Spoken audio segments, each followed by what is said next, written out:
1927년 조선은행 폭탄 사건에 연루가 되셔서 예.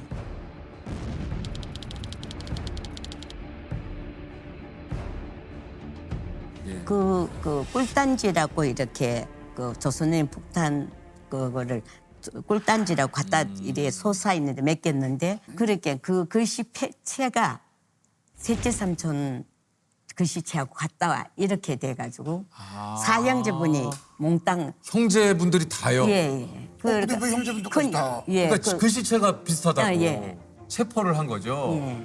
아, 오늘 가수원에 가신다고 이제 그렇게 이야기를 하시더래요. 아는 집이 있어서 가수원에 갔는데 아버지 사형제분이 돌아오시지를 않아서 알아보니까 체포가 되셔가 있는 거예요.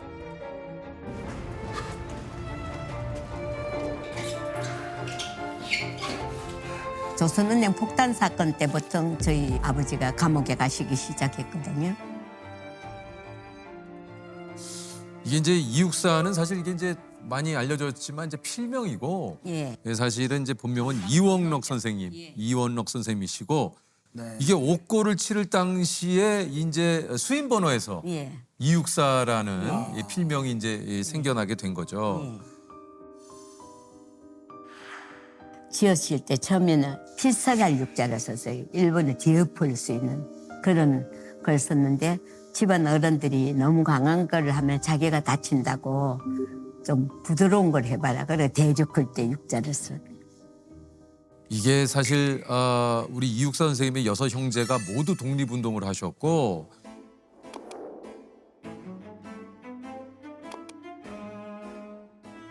우리 할머니는 아들들 전부 다 너희들은 내가 죽어도 슬퍼하지 말고 조국을 찾았을 때 마음 놓고 울어라 이렇게 하십니다. 구한말 의병장이신 허위 선생님, 외삼촌은 허규 선생님. 예. 그러니까 말 그대로 집안이 독립운동의 진짜 명문가십니다. 예, 참 진짜 이 대단하신 분들이에요. 그러니까 그러다 보니까 이 어렸을 때부터 그 일본 경찰의 감시가 굉장히 좀 심했다고 그래요. 예, 맞아요. 늘 우리 집에는 제가 키도 작업만 하고 그래서 이제 마루 위에 올라가면은 그 순사에 그 총이 맺는 게 예. 양사방에서 지키고 있는 거예요.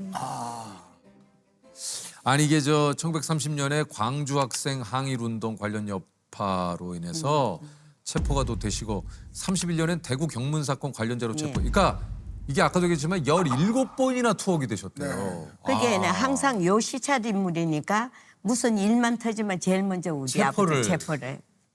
그리고 이제 이게 저 뭐 체포가 된 거에서 끝나는 게 아니라 모진 고문을 또 이렇게 당하시고. 그 대나무를 어서거서가 삐져내서 그걸 이제 다리 밑에다 넣고 꿀 앉혀 놓고 이래 훑어내면은 그 살이 뚝뚝 떨어져 나와.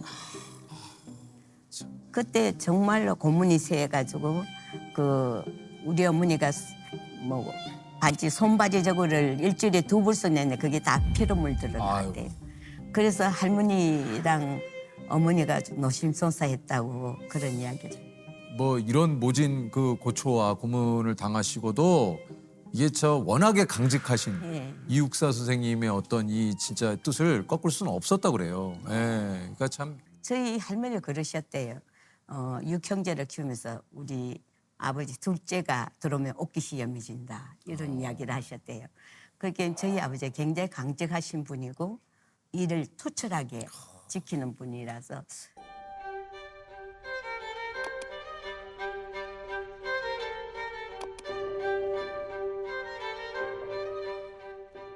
사실 우리 이육사 선생님도 그러셨지만 이게 참 여사님 어머님도 참 대단하신 분이라고 얘기를 들었습니다. 예.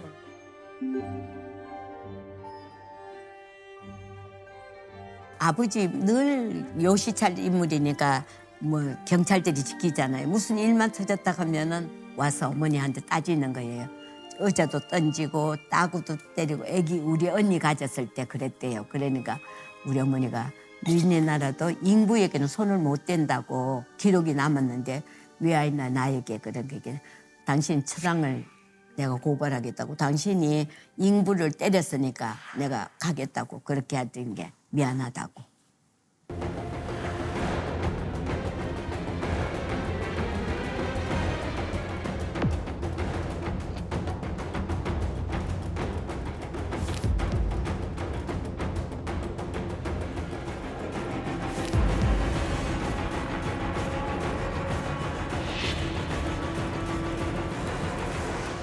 그러게 윤세주 선생님을 존경하시니까 만나셨대요. 그래서 너 내한테 안 와도 남경으로 가라. 남경에 거기 지금 군사 정치 간부 학교가 설립이 되니까.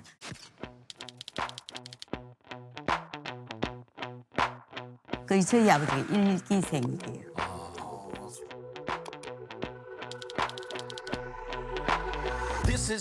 우리 아버지 사실 눈이 나쁜 게 아니시거든. 그 안경 꼈는 게 변장술이 능했어요. 그래서 안경을 끼셨고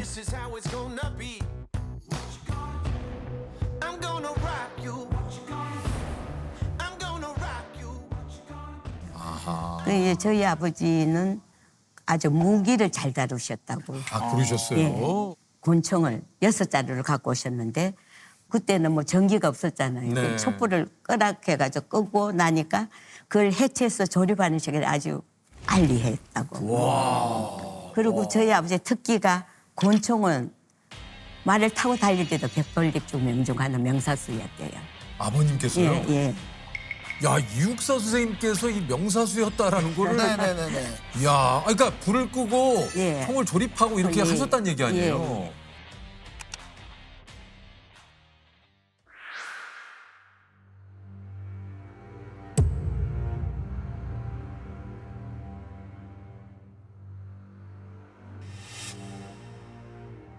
고문들은 막 대나무 그걸 깎아가지고 이렇게 찌르면 이게 보통 끝이 아픈 걸 많이 느끼잖아요. 그 수신호가 이제 그 매일 막 파김치가 질질 끌려가지고 들어올 때는 갈 때는 그냥 서가 붙들리가 갔는데 매 맞고 들어올 때는 정신을 잃어가지고 질질 끌려 들어간다고 그런 걸 수신호로 제수들끼리 서로. 그래서 그 감방 안에 있는 사람들은 264원을 모르는 사람이 없을 거예요.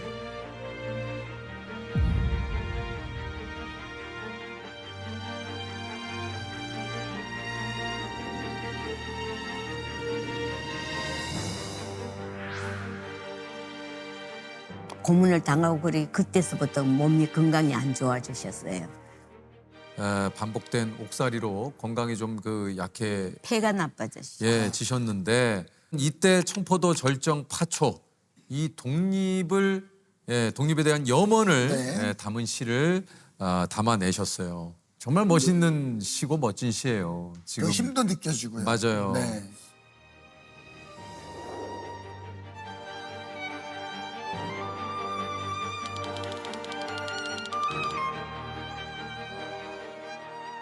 교보문고 사정이 상해서 만났어 봐.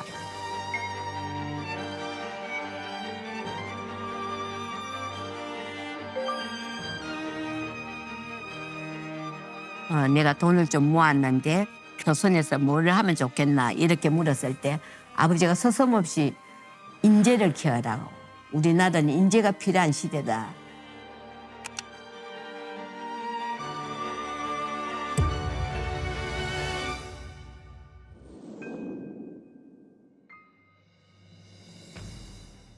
평소에 좀 그 어머님께서 우리 저 여사님께 좀 자주 하셨던 얘기는 어떤 얘기를 좀 하셨나요? 항상 너는 네가 행동 거지가 옳지 않으면 아버지를 욕먹이는 거다고. 사람들이 전부 다 그러잖아요. 친구들 너희 아버지는 유명하신 분이라서 좋겠다. 그렇게 이야기를 하잖아요. 근데 저는 속에서는 아이 나는 지게꾼이라는 나의 아버지가 있었으면 너를 사랑한다는 말을 해줄 수 있는 아버지가 계셨으면 했는데 그게 아니잖아요. 그래서 늘 슬펐고 말도 잘 안 했어요. 그리고 나중에 친구들이 그런 게 나는 네가 서울서 와서 경상도 말을 못해서 그런 줄 알았다고. 이게 그 이제 여사님이 지금 얘기를 하셨지만 이제 여사님이 이제 만으로 3살, 4살 때 아버님이 이제 돌아가시게 되죠. 제가 그 아버지가 4살 때, 제가 우리나라 나이로는 4살이고 3살 때 큰아버지가 돌아가시가 소상 때 이제 만져서 들어오신 거예요. 들었는데 소상을 마치시고 서울로 올라가시는 중에 뭐 체포가 되신 거예요. 그 북경으로 다시 가는 거 여제를 캐려고 그리러 그 얘들 애비가 가기 전에 내가 얘를 보여줬겠다 해가 저를 데리고 청량리역에서 기다리고 있었어요. 그때 저는 아버지가 오셨는데 굉장히 충격이었어요. 아버지가 그 뭐 용수를 쓰고 계셨고 지금도 실밥이 덤성덤성 돼 있는 게 지금도 기억하거든요. 그렇게 하면서 눈 있는 데는 구멍이 2개 나고 입 있는 데 구멍이 3개 났어요. 그래서 손은 포송줄로 감겨 있고 또 여기 발에는 쇠고랑을 차고 계셨어요. 그러니까 저는 그런 모습이 어린아이에게는 못 보잖아요. 근데 제가 보고 너무 놀라서 막 떨려가지고 덜덜 떨려 몸이 막 떨리는 거예요. 그런데 이제 그 아버지가 출발할 시간이 되니까 한 발자국 타고 오시더니 아빠 다녀오마 이렇게 이야기를 하셨대요. 근데 저는 그 이야기는 기억이 안 나요. 그 아버지 모습이 너무 두려웠고 막 떨려서. 근데 어머니가 늘 너희 아버지가 마지막으로 남기신 말이 그 말이다. 그래서 가시는 걸 그렇게 돌아가실 줄을 알으셨는지 사실은 저희 집이 뭐 부자가 아니거든요.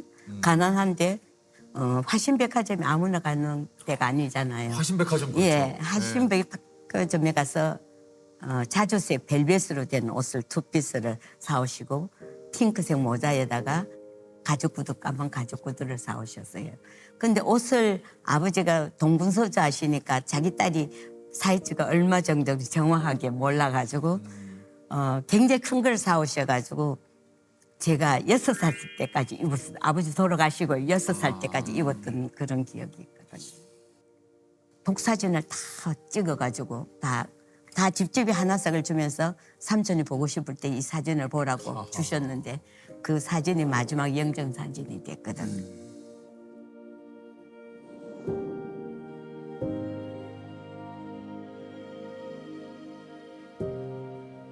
예, 다녀올게라고 하고 이제 그 가신 아버님께서 마지막 인사를 하시고 광복을 한 해 앞둔 참 1944년 1월 16일 너무 이른 나이죠. 40살의 나이로 베이징 감옥에서 순국을 아이고.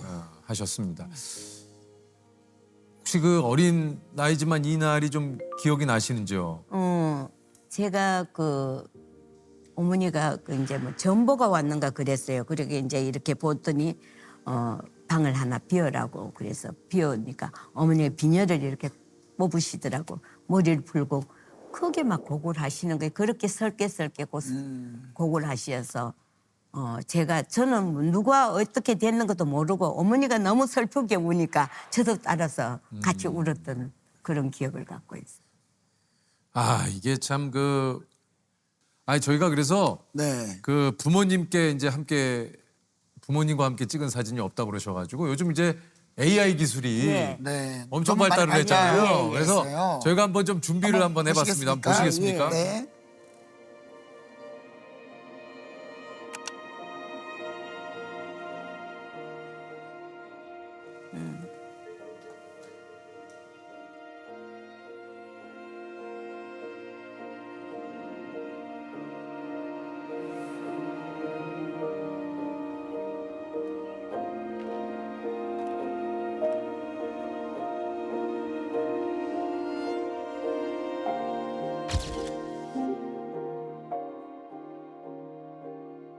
이육 선생님하고 우리 이옥비 여사님하고 예?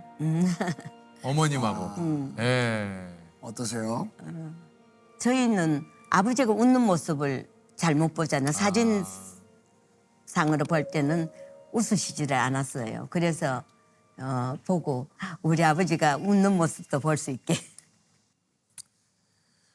이게 참 아버님이신 이육사 우리 선생님의 유해는 그러니까 독립운동가 이병희 선생님이 예. 예.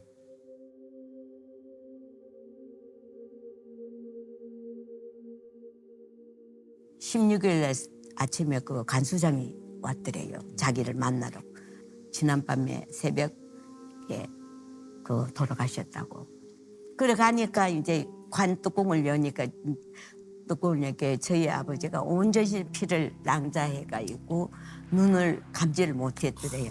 그래서 육사 우리에게 조국은 우리에게 맡기고 편안히 가시라고 3번 아이고. 눈을 이래 하니까 네. 눈을 감으시 그때 눈을 감으신 거예요. 예. 아, 아, 시체가 관이 있대. 그런데 관뚜껑을 탁 여니까 얼굴이 그냥 파래지면서 코에서 피가 막 쫙 나면서 걷어붙으면 눈이 뜨고 죽었더라고. 죽었으니까 내가 쓰다듬어 뒤처리는 내가 다 할 테니까 안심하고 곱게 가시라고. 그리고 쓰다듬으니까 다시 얼굴이 하얘지면서 죽은 사람으로 변하고 눈을 감더라고.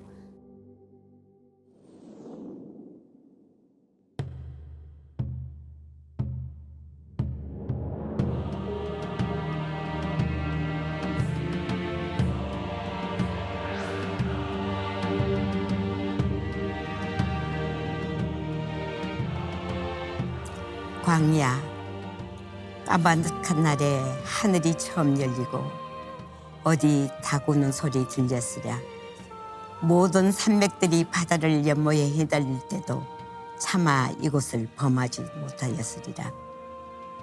끊임없는 강음을 부지런한 계절이 피어선지고 큰 강물이 비로소 길을 열었다.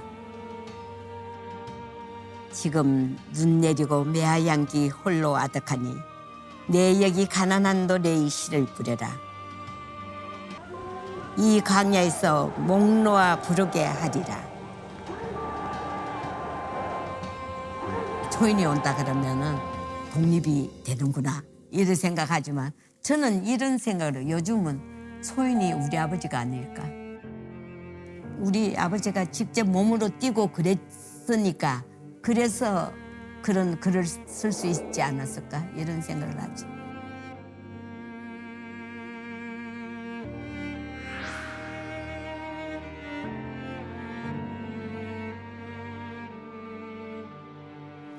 혹시 아버지를 만난다면 무슨 얘기하고 싶으세요? 예, 이제 오셨어요. 제일 궁금한 게 오시려면 좀 더 빨리 오시지. 근데 조금 서먹서먹할 것도 같아요. 왜냐하면 어떤 모습, 저는 아버지가 어떤 모습을 저한테 나타날까, 우리 아버지가 저를 확실히 알아보실까 이런 것 때문에. 아, 참 진짜.